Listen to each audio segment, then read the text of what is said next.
For this week's Cooking with Kids, we are going to be making a French toast bake. For this recipe, you will need 1 loaf of bread, 8 large eggs, 2 cups of milk, half a cup of heavy cream, 1 tablespoon of vanilla extract, and 3/4 of a cup of sugar. And for the topping, you will need half a cup of all-purpose flour, half a cup of packed light brown sugar, 1 teaspoon of ground cinnamon, 1/4 teaspoon of salt, and half a cup of cold unsalted butter.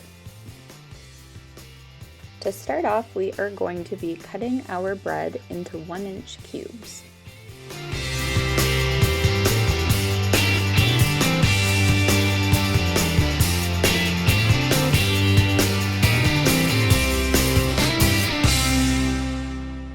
And you can also rip the bread instead of cutting it if you wish.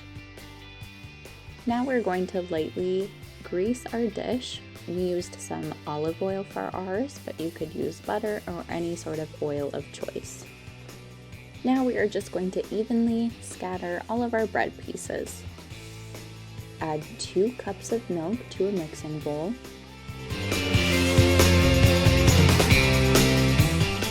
Now let's add our 8 large eggs.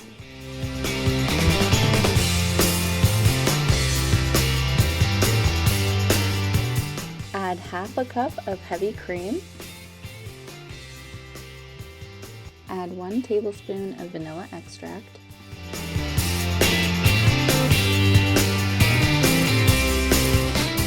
Then we're going to add 3/4 cup of sugar. Then we're going to mix until combined.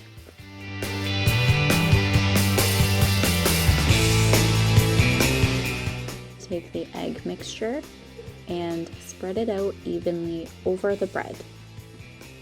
Cover the dish with tinfoil or plastic wrap and leave in the fridge for at least 4 hours, but up to 12 hours. Now we can get started on making the topping.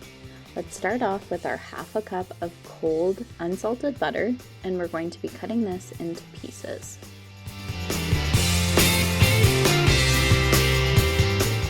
Now let's add half a cup of flour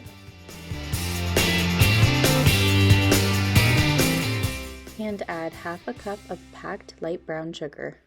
Now we're going to add 1 teaspoon of ground cinnamon, but feel free to measure with your heart and add a little bit more. Then 1/4 teaspoon of salt. Now we're going to mix this together. We recommend using a pastry cutter if you have one at home. This makes cutting the butter much easier.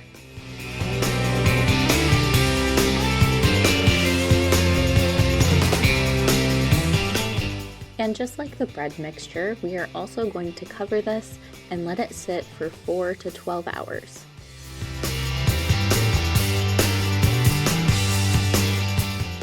Preheat oven to 350 degrees. Unwrap the baking dish and sprinkle or spread the topping evenly over the bread. Place in the oven uncovered and bake for 45 to 60 minutes. We hope you enjoyed this week's Cooking with Kids. As always, here are the written instructions so that you can make this again at home. See you next week!